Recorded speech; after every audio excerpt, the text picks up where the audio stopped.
Looking at the player list, only blue Kiwis at peace. That's true, and scary. Wow, well spotted. Ottomans is player. Ottomans is in player war. Oh. Helson is currently fighting against Byzantium, which is not a huge surprise, and the Ottomans are also involved in the Franco-Burgundian War. Now, I did hear rumour that there was an Ottoman-Franco alliance, and that certainly seems to have been true. So the Ottomans joining the war on the side of France, fighting against Austria and the Mamluks. So this is going to be an early opportunity for these two to have a crack at each other, and also the Ottomans and Austria to have a crack at each other.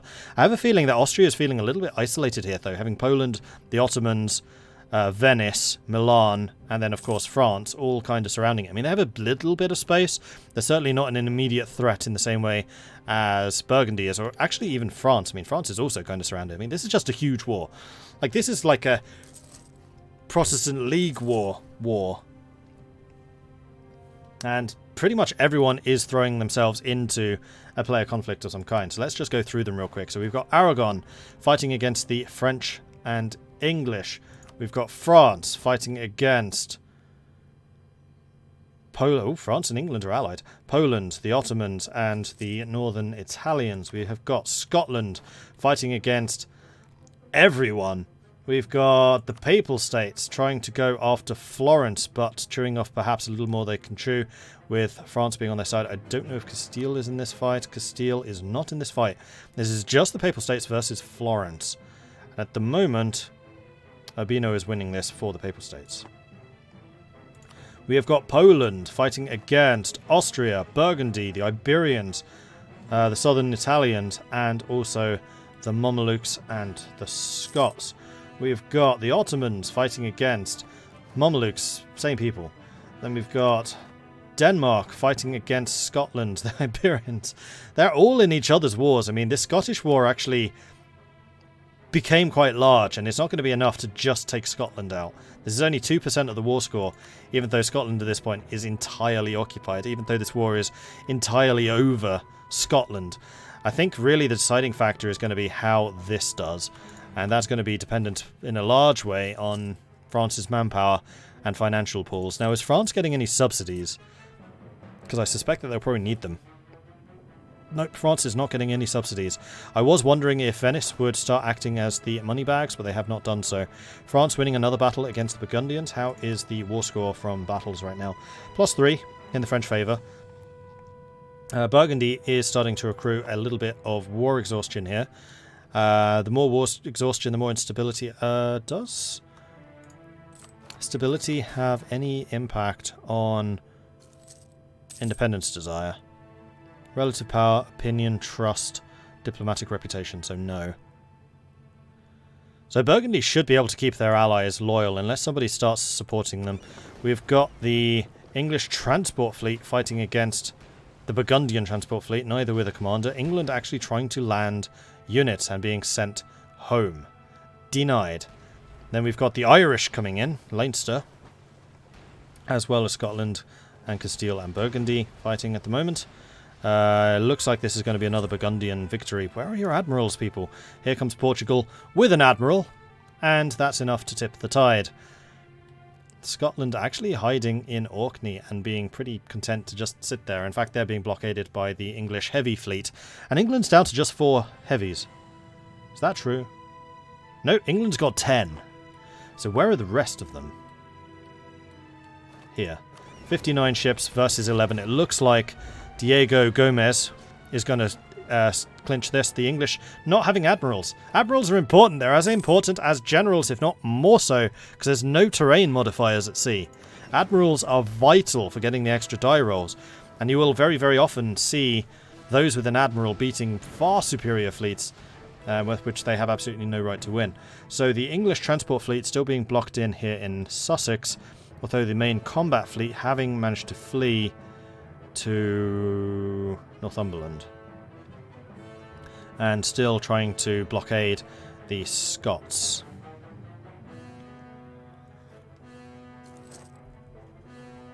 I'm loving this. So many multiplayer games start off very tame, cleaning up the AA countries, but this is completely nuts. That's the goals. Because the players have so many goals in... Oh, this is a huge fight. So Aragon is at a -1 here. And Jean Bureau seems to be exactly the equal of Alphonse V.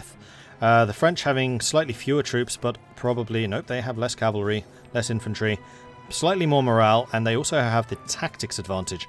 It looks like France has actually gone up in military tech, while the others have been left behind. France is indeed Miltech 4, which is an enormous advantage early on. So France is probably focusing military right now, which is probably a wise thing to do. They are indeed getting a lot of points, and they've actually invested in a level 2 military advisor to give themselves even more morale. This is actually a very good play by Calico here. 3.9 morale against the 3.1. France is just sending everyone packing. So France is probably hoping to get the advantage here from the battle, war score battle thing, but that doesn't seem to be the case just yet. How is Florence doing? Florence is now entirely occupied by the Pope. This is a little bit surprising, but I guess that Florence's allies are so busy with other things that they've not been able to get into the fray at all. Disloyal estates from the nobility, that's them demanding some resources. Meanwhile, the Ottomans focusing entirely on Byzantium right now, not looking very interested in bailing the French out. I do wonder what the naval situation is like. So Venice currently thrashing the Neapolitan fleet, even though the Neapolitans had an admiral and also galleys. Just sheer weight of numbers for Venice winning out there. Do Venice not have any galleys? And also Venice, no! Make sure you... you still have Treviso. I was going to say, make sure you keep some ships here so you can keep the Gulf of Venice. Are you seriously out of galleys? Has everyone just deleted their galleys? No, you do have some.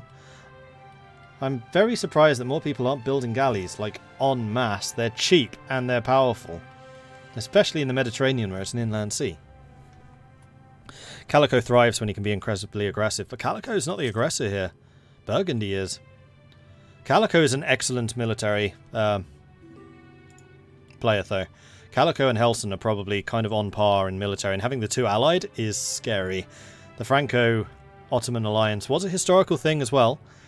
The French wanting to find a counter to Austria, so they allied with the Ottomans. It was actually a pretty long and pretty fruitful agreement that those two had, being replicated here in the Player War. Brandenburg being surprisingly quiet. Is Brandenburg at war with anyone? They are, but just AI. Currently fighting against Anhalt and Brunswick. I was just curious to see who else was active over here. And then Bohemia doing... nothing. Chief Code Red is currently being quite quiet. A couple of Brandenburgers being sent through exiles. But that's not where the interest currently lies. The interest is definitely in what is going on over here. We have quite a large group of soldiers up there. We have Milan coming in. We have Savoy coming in. We have Florence. Florence helping the French instead of taking their own territories. I would have thought it might have been a good idea to focus down the Papal States. Now, do the Papal States have any military advantage? What are their bonuses? Diplomatic reputation and religious unity. So no, they don't. But then again, neither does Florence. Florence is all about development at this point. Yearly papal influence and development costs. So it's kind of hilarious that these two are at war, because usually Florence would be pretty loyal. Burgundy again being thrashed by the French armies. Burgundy doesn't really have a response to this. What Burgundy needs to do is try and tech up as quickly as possible. How are they doing on that front? They're only halfway there. And they even get a discount because France, their neighbour, has it already.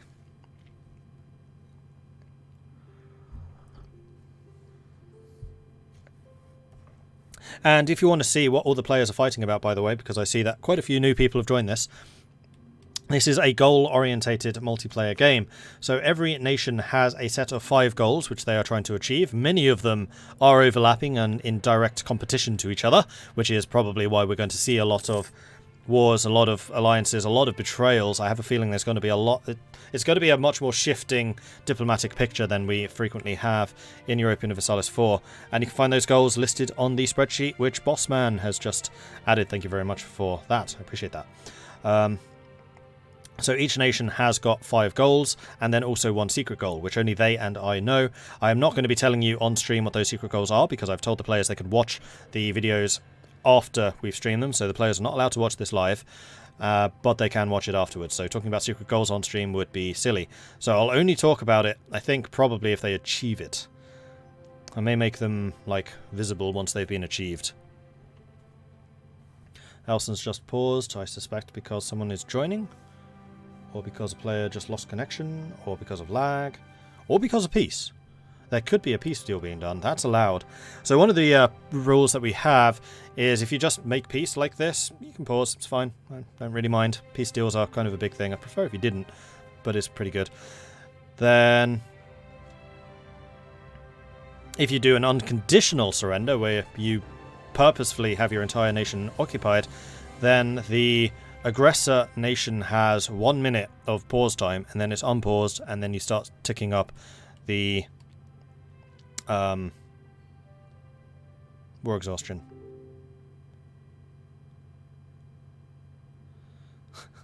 Jamie's like, unconditional to me, you were beaten. He's like, no. 12% war score. We got some player attempts to get others to give up. Why is Europe burning? Europe's burning because I enjoy it when it burns. The Cologne goals are great. Yeah, I had a lot of fun designing those goals, actually. Many of them were done with player interaction. So Florence's were done with some player input. Brandenburg's were done with some player input. And some of the others, it's just like I had to get super creative.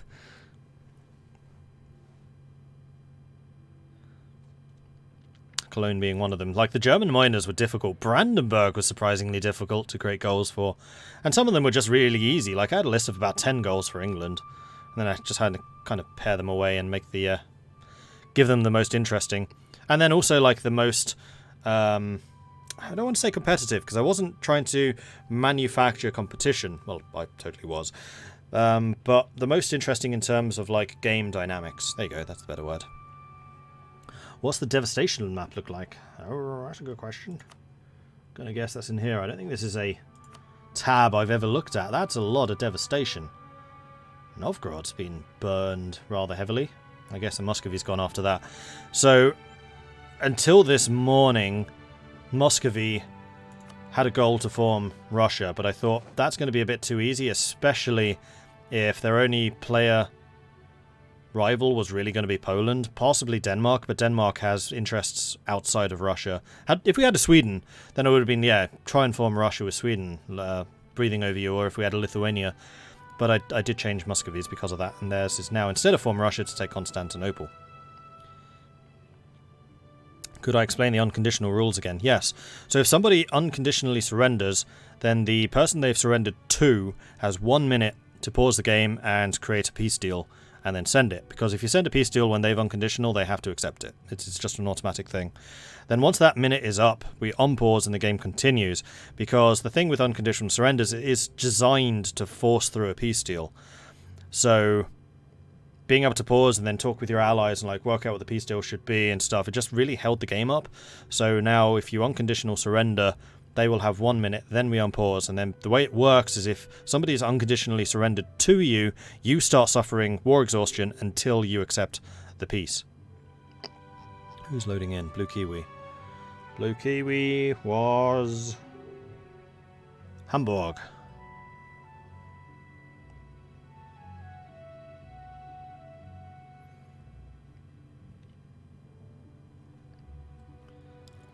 Well, while this is going on, we can also talk about the other goals. So we have done Austria, Bohemia, Brandenburg. So let's go and talk about Burgundy. I'm just going to make a little dot next to each nation that I've actually talked about.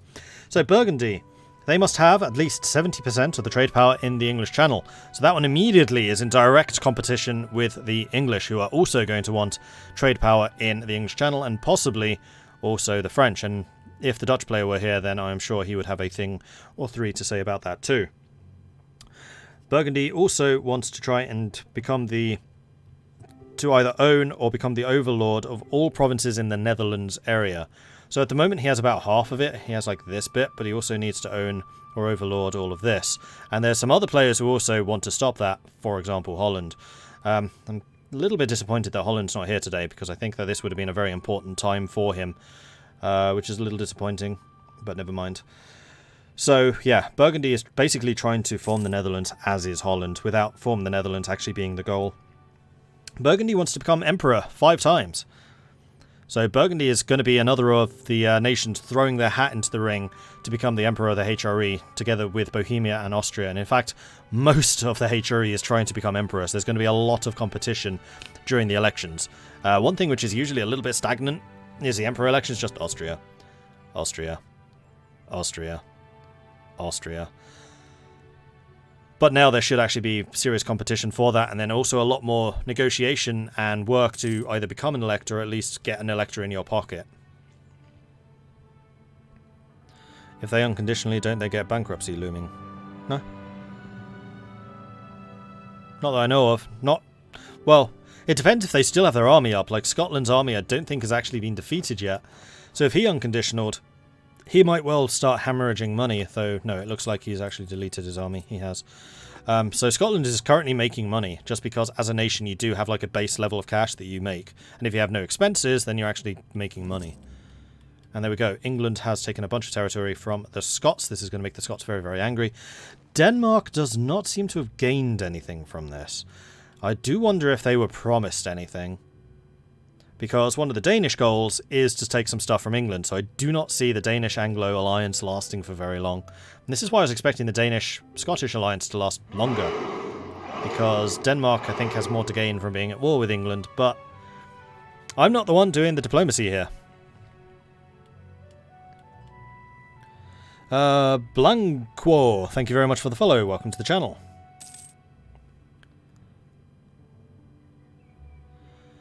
Right, so who else is still fighting? So the Scottish war is over. Scotland's going to have some time now to lick their wounds and try to come up with a new plan.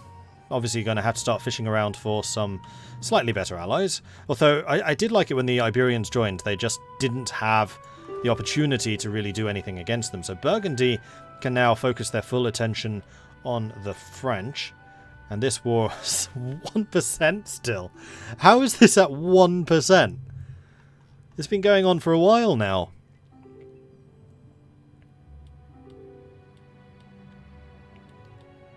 So we do have Navarre and Castile. We have the Mamluks coming in. That's a lot of attrition. You don't need all of that in one tile. Burgundy continues to try and chip away up here in the north. And France is just left going north-south, north-south, ping-pong between them. They do have loans. They have 4 loans already, 880 ducats. So this is one of the threats that France faces early on. Is France is strong in warfare. Definitely strong in warfare. But if they start being ganged up upon by everyone around them, they'll just run out of money and run out of manpower. And the way to beat France is attrition, which is currently what the allies against them are doing. Burgundy is also losing money. They have taken how many loans? Like this is... Oh! Burgundy. So Burgundy is really hemorrhaging on the cash right now. I suspect that they're running, yeah, with a lot of mercenaries. Although Burgundy can do mercenaries. Oh, Burgundy starts with morale. So Burgundian troops are actually going to be stronger than French troops early on. I had not realised that. But Burgundy can eventually get some really, really nice mercenary abilities. They just don't have them yet. So Burgundy currently chasing after Chartres, which is farmland. There is a river crossing. They did get the river crossing penalty. England fighting on behalf of the French. Richard Plantagenet fighting against Philippe III. The Burgundians, I don't think, consolidated their forces. There is a lot of understrength units there. Burgundians taking a lot of casualties. England taking a few. I suspect that the English will win this, even though Burgundy does have better morale. Ooh, could you imagine if Burgundy had teched up militarily before France? That would have been really potent on their side, because 10% extra morale, plus the 0.5 morale bonus, I think it is, plus the tactics bonus, would mean Burgundy stomp.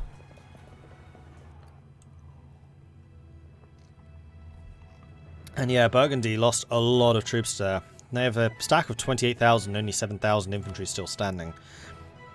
The English arriving to this fight might well be what the French require to turn this one around. Austria are actually... Oh, no, peace. Venice has just peaced out.